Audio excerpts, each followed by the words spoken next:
Fui a un santuario en medio de la noche y quiero compartir mi experiencia. Esto sucedió cuando estaba en primero o segundo año de secundaria, tenía unos 13 años. Crecí en una zona rural a lo largo de la costa de Hokkaido, un paisaje lleno de naturaleza y duros inviernos. En mi pueblo había un pequeño parque y un santuario elevado ligeramente sobre el nivel del suelo, llamado Odaka Shrine. En ese santuario había un monumento de piedra y una estatua, ambos algo abandonados, como si nadie los mantuviera. Era una zona rara en mi pueblo, ya que no pasaban muchas personas por allí, pues no estaba cerca de las calles principales. Debido a su ubicación y apariencia, a menudo era el tema de historias de fantasmas en la escuela. Algunos niños decían que la estatua parpadeaba durante la noche, y también que a medianoche aparecían letras rojas de sangre en el monumento de piedra. Nunca fui de los que se interesaban por historias de fantasmas, y no creía en nada paranormal, así que no me asustaba con facilidad. Simplemente asentía cuando escuchaba estas historias, sin darles mucha importancia. A causa de los rumores, los niños ni siquiera jugaban en ese parque durante el día. Era como si se desperdiciara ese espacio cerca del santuario. Yo era un poco travieso cuando era más joven, y a menudo me escapaba de casa en medio de la noche. No hacía nada malo realmente, solo me gustaba estar afuera por la noche. Así que una de esas noches, mientras me escapaba, se me ocurrió una idea. Oye, ¿y si voy a ver ese santuario? Pensé que sería una buena manera de ganar algo de prestigio en la escuela. Imagínate lo genial que me vería si les contaba a todos que había estado en el santuario de noche, desmintiendo todas esas historias de fantasmas. Estos eran pensamientos de adolescente, creyendo que ir solo al bosque en plena noche era una idea fantástica. Así que me fui. No recuerdo la hora exacta, pero sabía que mis padres ya estaban dormidos cuando me escabullí, así que era tarde. Cuando llegué al parque, me sorprendió lo oscuro que estaba. No había luces en absoluto, esperaba al menos algunas farolas, pero solo podía guiarme con la luz de la luna. Estaba más oscuro, y por lo tanto más espeluznante de lo que imaginaba. En ese momento, comencé a preguntarme si realmente era una buena idea estar allí tan tarde. Pero tenía mucho valor en ese entonces, así que seguí adelante. Tenía que comprobar si los ojos de la estatua realmente parpadeaban por la noche. El ambiente era extraño y perturbador. Mis sentidos parecían agudizarse, el crujido de las hojas bajo mis pies, el sonido de los insectos en la oscuridad, todo me ponía en alerta. Fui hacia la estatua y miré directamente a sus ojos. No vi ningún parpadeo, pero tampoco la miré mucho tiempo, la verdad. No me sentía a gusto. Después me dirigí hacia el columpio del parque, ese del que decían que se movía solo, porque un niño fantasma iba por las noches a jugar allí. No me asustaba la idea, pero el columpio tampoco se movió. Luego, el último reto era el monumento de piedra, del que se decía que aparecían letras manchadas de sangre al caer la noche. Caminé alrededor del monumento, recordando todas las historias aterradoras que había escuchado sobre ese santuario. Pero, una vez más, no sucedió nada. Pensé para mí mismo, vaya, mañana les voy a impresionar en la escuela. Pero de repente sentí una fuerte urgencia de orinar, así que corrí al baño público del parque. Mientras me aliviaba en el urinario, seguía pensando en lo genial que me vería al contar mi aventura. Entonces, sentí un escalofrío, lo cual me pareció normal porque estaba orinando, pero luego la temperatura en el baño bajó drásticamente. De pronto, no era solo frío, sino un frío anormal. Era pleno verano, y no tenía sentido que hiciera tanto frío, ni siquiera por la noche. Había hecho un calor sofocante durante toda la semana, y de repente escuché mis propios pensamientos decir, algo está mal. Es hora de salir de aquí. Mi cuerpo reaccionó de manera instintiva, como si me estuviera avisando que debía irme. Me apresuré a subir la cremallera del pantalón y justo cuando estaba por salir, escuché un sonido extraño. Era un ruido como de algo golpeando el suelo, como si alguien caminara descalzo en una superficie dura, como cuando alguien sale de la piscina o de la bañera y empieza a caminar sobre un piso de madera. Me asusté por un segundo, pero traté de convencerme de que era solo mi imaginación, influenciada por todas esas historias de fantasmas. Decidí que tenía que moverme y di un paso hacia la salida del baño. Pero apenas lo hice, el ruido volvió a escucharse, más fuerte. Era como si alguien se hubiera lanzado hacia mí desde atrás en cuanto di el paso. Pero estaba completamente solo. Di otro paso, y esta vez el sonido fue mucho más fuerte. Parecía un torrente de pasos sin cuerpo, como si alguien estuviera corriendo dentro del baño. El eco de esos pasos resonaba en las paredes, como cuando alguien empieza a correr en el gimnasio de la escuela. En ese momento, sentí que algo invisible quería lanzarse sobre mí. El pánico se apoderó de mí, y salí corriendo tan rápido como pude. No me avergüenza decir que las lágrimas me corrían por el rostro mientras corría. Estaba absolutamente aterrorizado. No podía comprender cómo había algo invisible conmigo en ese baño. Creo que la temperatura volvió a la normalidad en cuanto salí del baño, pero tal vez solo fue porque estaba corriendo y mi cuerpo se estaba calentando. Sentía como si algo me persiguiera a través del bosque. Cuando llegué a casa, no podía sacar el sonido de esos pasos de mi cabeza. Cada pequeño ruido me hacía saltar de miedo esa noche. Dormí con las luces encendidas, algo que no había hecho en años. Así que, aunque los rumores sobre el santuario podrían no haber sido del todo ciertos, honestamente siento que había algo en ese baño conmigo. Sé que nunca volveré a usar ese baño del parque. A veces me pregunto si algo sucedió en ese lugar. Vivo en el campo, en un lugar donde todos se conocen, para bien o para mal. Quiero compartir una historia que escuché de un anciano residente de mi pueblo. Me encanta escuchar sobre las experiencias de diferentes personas. Me da un poco de pena no tener experiencias propias con criptozoología o espíritus, pero si te gusta ese tipo de cosas, creo que esta historia te podría interesar. Este anciano de mi pueblo me habló sobre un crematorio en las montañas. Al parecer, trabajó allí cuando era más joven. Lo conocí en un festival local y estaba atento a cada una de sus palabras. Parecía haber vivido una vida muy interesante. Cuando me contó sobre su trabajo anterior, comenté algo como, vaya, trabajar en un crematorio en medio de las montañas debe haber sido bastante aterrador.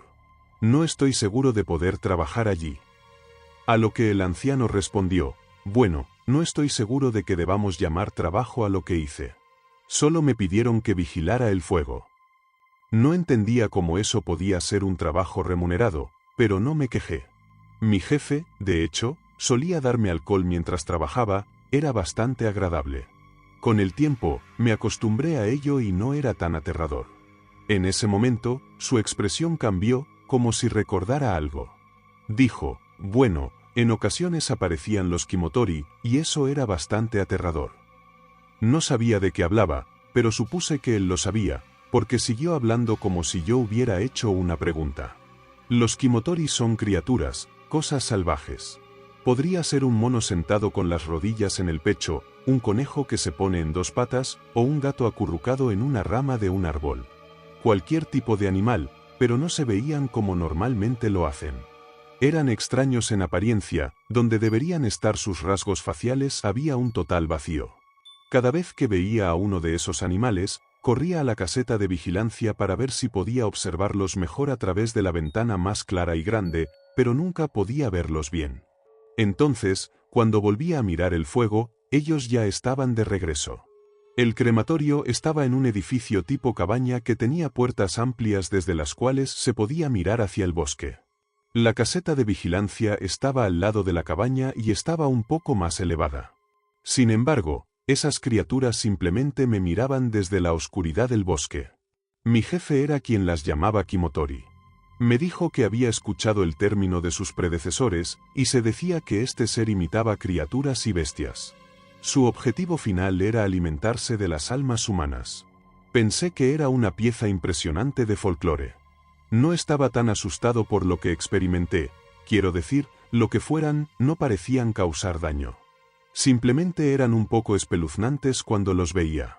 Ignoré eso y le pregunté al anciano si el crematorio aún estaba en las montañas. No es que quisiera ir a comprobarlo, solo tenía curiosidad. Oh, ese lugar ya no existe, respondió. Luego, como si estuviera contestando una pregunta que no había hecho, dijo, ¿qué pasó con los Kimotori? Bueno, tal vez bajaron de la montaña, como nosotros, cuando cerramos ese crematorio. Con eso, el anciano se rió y tomó un sorbo de sake que se había servido. Hola a todos, soy Jai. Me pregunté qué significaba Kimotori, así que si usamos kanji en lugar de romaji, podemos intentar averiguar por qué se eligió ese nombre.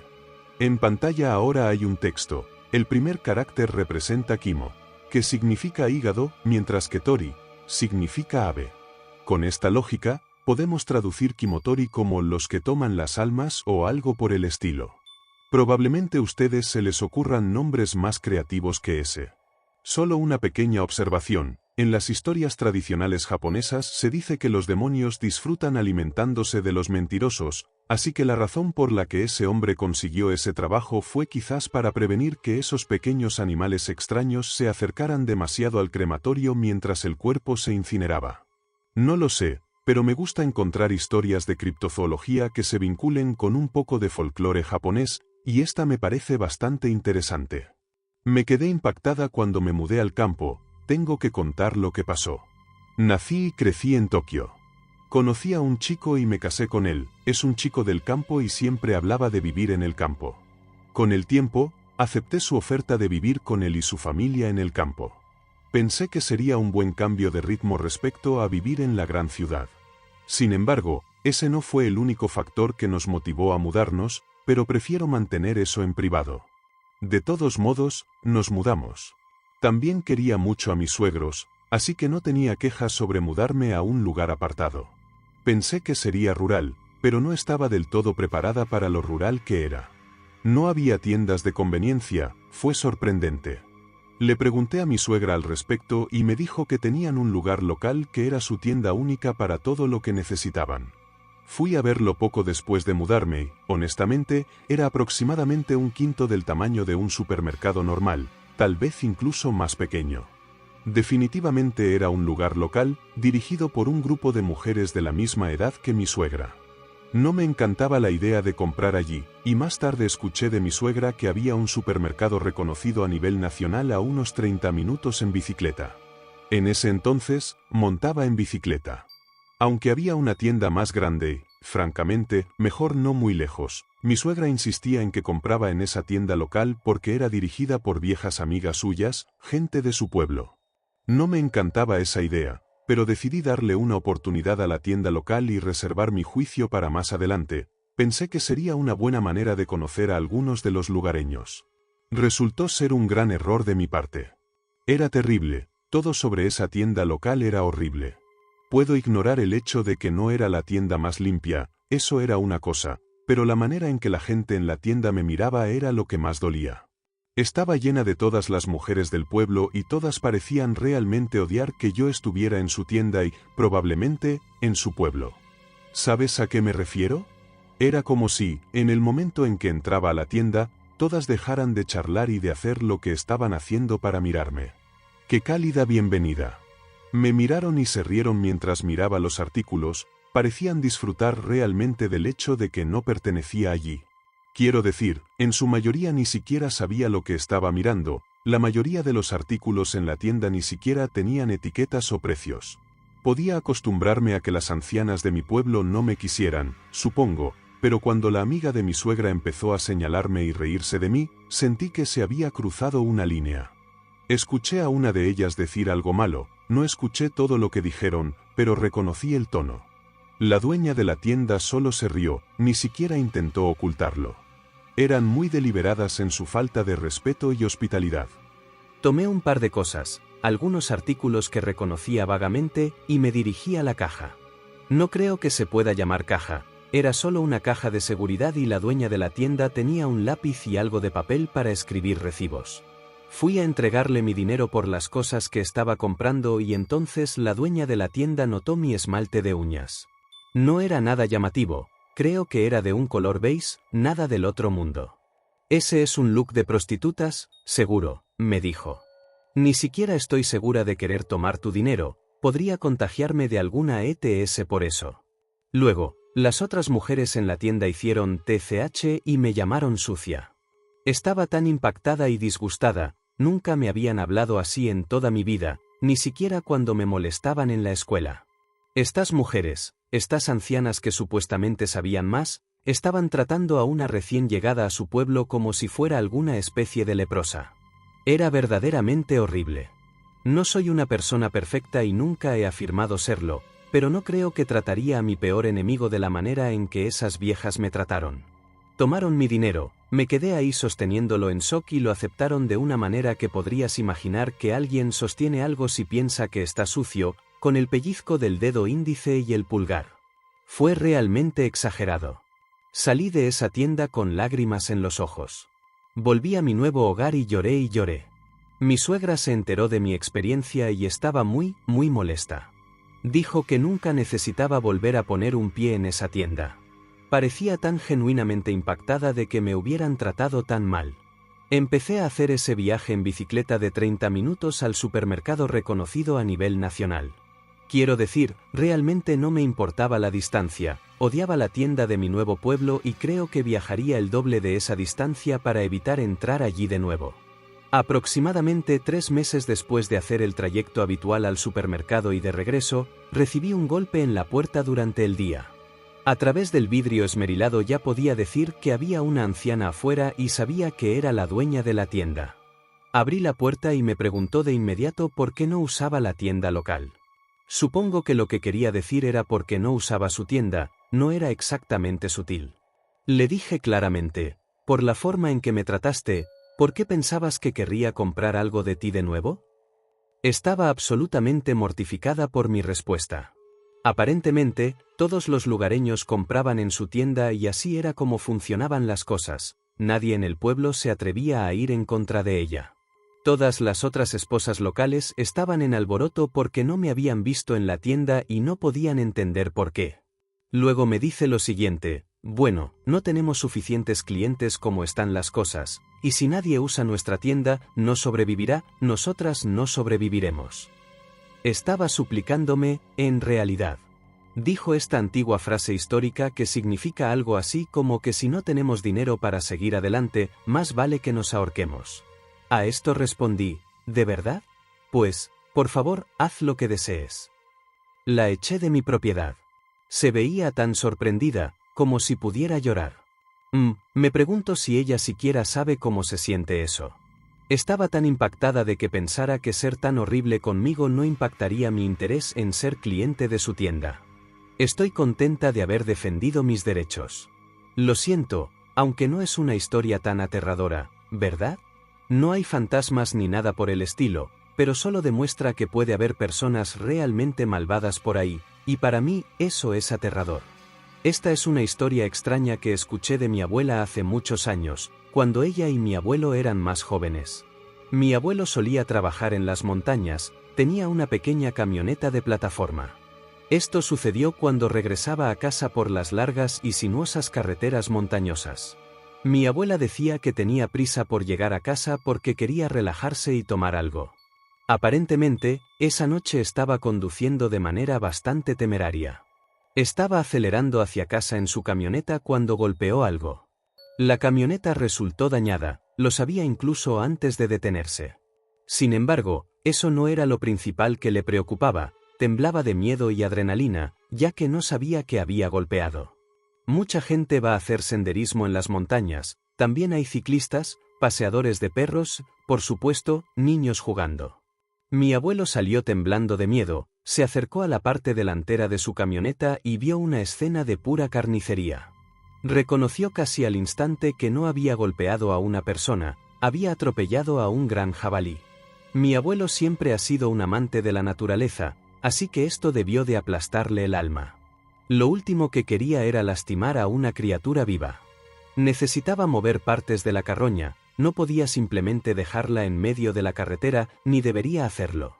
Sacó inmediatamente su machete, siendo un chico que creció en las montañas, hizo lo que tenía que hacer. Dejaré eso a tu imaginación. Debo decir en este punto que mis abuelos no son personas derrochadoras. Si un animal moría a manos de mi abuelo, nunca permitiría que ese animal muriera en vano. Usaban cada parte de los animales que sacrificaban. Con eso en mente, cargó los restos en la parte trasera de su camioneta y condujo a casa, sintiéndose bastante culpable, imagino. Cuando llegó a casa, encontró a su esposa, mi abuela, en el jardín, preparándose. Tenía cuchillos, periódicos, todo estaba dispuesto. Era como si supiera que él venía.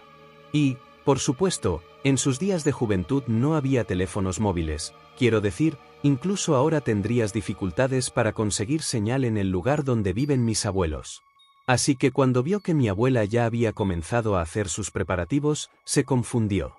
Le preguntó directamente cómo lo sabía, y ella le respondió: esta tarde, hace aproximadamente media hora, un jabalí enorme entró en nuestro jardín y simplemente me miró durante mucho tiempo. Empezó a escarbar en el suelo y luego dejó escapar un chillido agudo y se fue, volvió a las montañas. Era realmente grande, el jabalí más grande que he visto, y parecía un mensajero de las montañas. Pensé que algo podría haber pasado en tu camino a casa.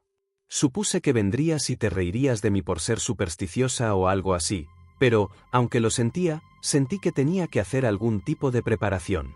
Pensé que habías matado algo bastante especial de las montañas hoy. Mi abuelo solo sonrió y dijo que había algo extraño en ese día. Tuvieron jabalí durante un par de días después de este evento, enterraron los huesos del jabalí en el lugar donde mi abuela vio a aquel enorme jabalí de las montañas escarbando. Empezaron una tradición ese día que aún no han roto. Cada vez que comen un animal, después de la comida, salen y pasan un momento en silenciosa contemplación en el lugar donde está la tumba del jabalí. Nunca volvieron a ver aquel enorme jabalí de montaña en su jardín. Las montañas son un lugar muy extraño, la naturaleza es realmente extraordinaria. Ah, por cierto, mi abuelo nunca volvió a casa. Esto no me sucedió a mí, sino a un amigo mío, o tal vez lo escuchó de un amigo. Es una de esas historias que, si conoces a alguien de mi zona, puede que la conozcan. No sé si eso la convierte en una leyenda urbana. Hay muchas montañas donde vivo y crecí con cuentos populares sobre Yorai, fantasmas y cosas que asustan en la noche. Dicen que pasan cosas cuando el sol se pone en la cordillera de mi área, cosas espeluznantes. Siempre he estado maravillado con esas montañas. La primera parte de esta historia ocurre una noche cuando mi amigo estaba en la secundaria. Caminaba por un camino rural, y siendo generoso, debería describirlo más como un sendero de montaña. De todos modos, mi amigo regresaba a casa por la montaña y dijo que oyó el sonido de un salto detrás de él. Dijo que sabía que era algo que estaba saltando antes de incluso volverse, por el peso y el intervalo entre cada movimiento. Se dio la vuelta, sorprendido, y dijo que vio una enorme figura oscura detrás de él. Era algo que, en sus palabras, estaba de pie en una pierna. También era realmente grande. Esta figura sombría tenía las mismas proporciones que un humano, pero parecía tener brazos alargados y una cabeza más grande. Se alzaba sobre él. Supo lo que era desde el momento en que se dio la vuelta y posó sus ojos sobre ella. Los lugareños tenían un nombre para eso, lo llamaban Catempa. Es un ser que toma la forma de un espantapájaros o quizás es un espantapájaros que cobra vida. De todos modos, se teme en nuestra área. No nos gusta verlos nunca, pero especialmente después de que el sol se pone, es un monstruo, el staff de las pesadillas. Él corrió de allí. Tenía miedo por todas las leyendas que había escuchado de niño, pero la leyenda que había escuchado sobre el Catempa era la más aterradora de todas. Hubo una vez un extraño que vino a nuestra área. Quizás vino de una gran ciudad porque tenía una actitud. No le gustaba la comida local ni nuestras costumbres, y definitivamente no creía en el Catempa, solo pensaba que era una superstición estúpida. Estaba decidido a desmentir su existencia y demostrar que nosotros, los lugareños, éramos tontos. No creía en el Catempa, no sabía que era maligno y capaz de arrebatar a cualquiera que quisiera de este mundo. Desafió a los lugareños en el bar del pueblo que le contaron sobre la leyenda. Se burló de ellos, se rió de ellos y les preguntó qué era lo que tenía de aterrador un espantapájaros. Así que este extraño en nuestro pueblo llenó su estómago de alcohol esa noche y se marchó, burlándose de todos mientras se iba. Fue la última vez que se le vio, subiendo por el mismo sendero de montaña por el que mi amigo bajaba antes en esta historia. Los hombres del bar que crecieron con la leyenda del espantapájaros estaban naturalmente preocupados por él, le suplicaron que no lo hiciera, pero él se adentró en las montañas y nunca regresó. Los rumores se extendieron rápidamente de que el número de estos seres Catempa había aumentado desde que desapareció. Decían que ahora había dos cosas espantapájaros malignas saltando por los senderos montañosos cuando el sol se ponía, esperando a que alguien pasara. Esa imagen me da escalofríos. No sé en qué creer, pero nadie que conozco de mi pueblo camina por esos caminos de montaña por la noche. Yo tampoco. No sé si es solo una leyenda de mi ciudad natal, pero si alguien ha escuchado algo similar a esto o ha tenido encuentros con espantapájaros, hágamelo saber. Los espantapájaros son inquietantes, ¿verdad? Esto sucedió hace unos años y me ha llevado un tiempo sentirme cómodo hablando de ello. Puede que sea una historia un poco más larga de lo habitual, pero aquí voy. Hace unos 4 o 5 años, mi amigo y yo, que éramos estudiantes universitarios en ese momento, decidimos ir a un colegio solo para chicas. Había un festival y queríamos conocer a algunas mujeres en nuestra área, parecía una buena idea en ese momento. Pensábamos que sería fácil conocer a chicas de nuestra edad, pero de alguna manera parece que pasamos por alto el hecho de que no éramos tan interesantes, guapos o incluso accesibles.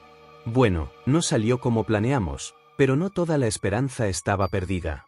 Sabía que en algunas de las aulas de esa universidad habría estudiantes vendiendo snacks y bebidas, así es como hacían dinero para el festival, ¿ves? Así que pensé que podría tener algo de tiempo a solas con quien estuviera vendiendo esas cosas. Mi amigo, por supuesto, y yo caminamos por los pasillos de su colegio y les saludamos a las chicas, y, vaya, algunas de ellas sonrieron hacia mí. Incluso intercambié un número con una chica, le costó un poco convencerla, pero al final me dio su número. Fue un día bastante productivo. Así que mi amigo y yo decidimos marcharnos, estábamos sonriendo mientras nos dirigíamos hacia la salida, pero esa sonrisa duró poco, ya que parecía haber un aumento en la presencia de seguridad en las puertas. Ambos estábamos algo sorprendidos, me preguntaba si alguna de las chicas a las que habíamos saludado se había quejado de nosotros. Espero que no, no estábamos allí para molestar a nadie. Había más profesores y personal de seguridad de los que había habido por la mañana. Bueno, en lugar de arriesgarnos a cualquier tipo de represalia por nuestras acciones, decidimos escabullirnos por la parte trasera del colegio. Esperaba que hubiera alguna puerta trasera desbloqueada por donde pudiéramos salir, pero pensando en ello ahora, no era la mejor idea del mundo. Aunque lo que estábamos haciendo no era exactamente bueno, dudo que estuviéramos en tanto problema por estar allí, era un evento público, cualquiera podía asistir. Todo lo que teníamos que hacer era salir por la puerta por la que entramos, pero no lo hicimos. Encontramos una puerta en la parte trasera del campus universitario, el único problema era que estaba cerrada. Decidimos escalarla, ya que no podíamos pasar por ella. Estaba convencido de que en ese momento nos iban a atrapar, pero de alguna manera salimos y parecía que habíamos pasado desapercibidos también. Cuando ambos bajamos de la puerta, salimos a una zona residencial, era una zona construida, un suburbio. Sabíamos que si seguíamos en la dirección en la que íbamos, probablemente llegaríamos de nuevo a la estación de tren en la que habíamos bajado más temprano. Caminamos un rato haciendo pequeñas charlas, hablamos sobre las chicas con las que habíamos tenido intercambios menores y nuestras impresiones generales del día.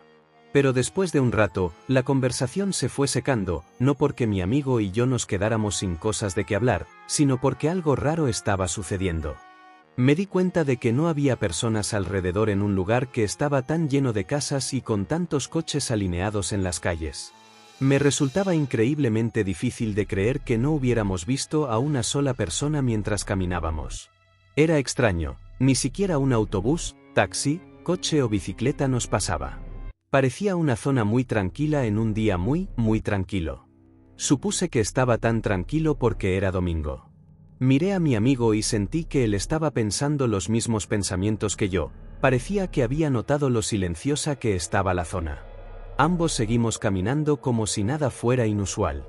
Caminamos unos minutos, de repente, me asaltó un agudo sentimiento de ansiedad.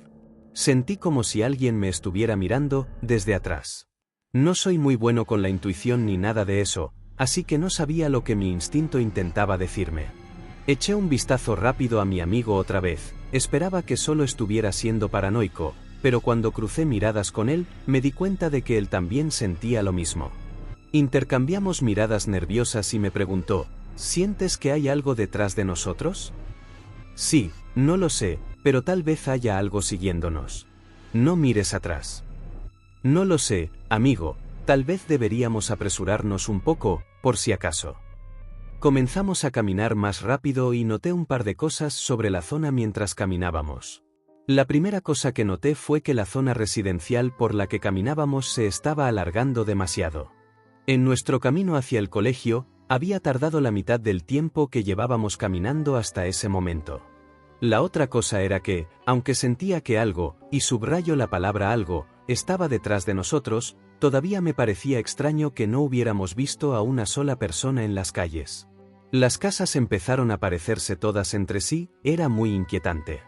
Miré hacia una de las ventanas de una de las casas por las que pasábamos y vi algo moviéndose. Al ver algo en esa ventana, mi primera reacción fue algo así como, «Oh, me alegro de que haya gente aquí».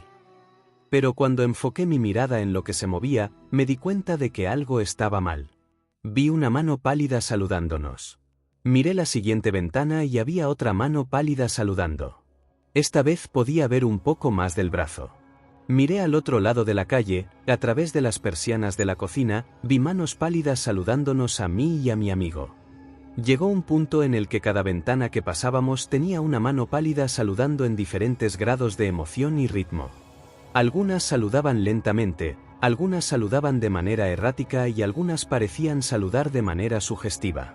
Podías casi imaginar cómo se verían los dueños de esas manos solo por la forma en que se movían, era extrañamente tentador. Pasamos junto a un coche estacionado al otro lado de la calle y una mano saludaba desde la ventana trasera. Era tan extraño e inusual que resultaba directamente perturbador, y realmente no me gustaba. Hablé en voz baja y con brusquedad y le pregunté a mi amigo si estaba viendo lo que yo estaba viendo. No respondió, así que miré su rostro y, en ese momento, me pareció que estaba al borde de las lágrimas. Detrás de él, podía ver un borrón de manos pálidas saludando desde las ventanas. Le hice una pregunta importante, ¿puedes correr? Observé cómo asentía lentamente con la cabeza, parecía asustado de hablar. Aquellas manos que saludaban eran realmente aterradoras, pero también lo era la sensación de que lo que fuera que estaba detrás de nosotros seguía acercándose. Comencé a correr, o tal vez fue más como un sprint. Lo que sea que fuera, empecé a correr, y mi amigo también. No sé cuánto tiempo estuvimos corriendo, pero mi amigo comenzó a quedarse sin aliento. Yo formaba parte del club de atletismo y no era un mal corredor en ese entonces, pero mi amigo, no sé cómo decirlo de una manera amable, digamos que era más del tipo que se queda en casa. Se agarraba los costados y se quejaba, creo que no podía seguir físicamente. Estaba jadeando y parecía que iba a vomitar. Se arrodilló y gritó, «Ve sin mí». Era como una línea de una película de acción. Honestamente, fue tan raro, gritó que me alcanzaría tan pronto como pudiera. Y no sé por qué, pero empecé a correr.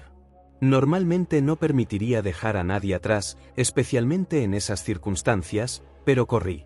Lamento esta decisión, tal vez debería haber intentado cargarlo en mi espalda, aunque, dicho esto, no estoy seguro de cuánto habríamos avanzado los dos juntos. Me sentí culpable por dejarlo atrás, pero corrí. Gradualmente me di cuenta de que cuanto más corría, menos sentía que algo me estaba persiguiendo. Sentí como si la presencia detrás de mí hubiera desaparecido. Entonces sentí que estaba de vuelta en el mundo real, no había nada detrás de mí y la vida parecía un poco más normal de lo que había sido unos momentos antes. Terminé en un parque público y casi me desplomé por el agotamiento. Había gente en el parque, y eso me hizo sentir increíblemente aliviado. Todos parecían preocupados por mí. En el parque en el que estaba, escuché el chapoteo del agua. No sé por qué, pero me levanté y fui en busca de ese sonido. No tuve que ir muy lejos, porque en medio de este parque había un lago, río o estanque, no estoy seguro de cuál, pero era un cuerpo de agua. En ese cuerpo de agua vi a mi amigo, el que había estado conmigo antes. No había forma de que pudiera estar allí después de haberlo dejado atrás. No dejé que ese pensamiento ocupara demasiado espacio en mi cabeza porque estaba tan increíblemente contento de verlo. Comencé a gritar su nombre a todo pulmón y entré en el agua para abrazarlo. Estaba tan feliz de que no iba a quedar atrás con todas esas manos pálidas saludando. Sin embargo, el rostro de mi amigo estaba inexpresivo. Tan pronto como entré en el agua, se zambulló y fue a por mis piernas, me las sacó de debajo. Me sumergí en el agua turbia. Estaba luchando con él y retorciéndome bajo el agua. No sé qué le había pasado, pero era como si estuviera tratando de ahogarme o algo así. Lo pateé y él cayó de espaldas, y luego salió del agua con los brazos extendidos, listo para estrangularme. Al final, algunos transeúntes, supongo, nos separaron y nos encontramos en la parte trasera de coches de policía. No sé qué demonios nos pasó ese día, pero tengo la sensación de que de alguna manera nos drogaron en ese colegio solo para chicas. Si no hubiéramos salido por la entrada, Tal vez nuestra noche podría haber terminado de una manera muy diferente que una pelea en un estanque en un parque. Todas esas cosas raras que vimos, esos sentimientos de paranoia, eran tan aterradores, tan reales. Y oh, hombre, todavía puedo ver esas manos saludando en mi mente. Ni siquiera miro las ventanas de los edificios por las que paso ahora, por miedo a ver una mano pálida saludando de vuelta. Sea lo que sea ese lugar, realmente no quiero volver allí. No tengo idea de qué significaba todo eso o si se supone que debe significar algo, pero lo único que puedo decir es que estoy contento de que mi amigo y yo salimos de donde sea que estuvimos o de la pequeña experiencia en la que estuvimos. No olvides suscribirte si te gustó la historia.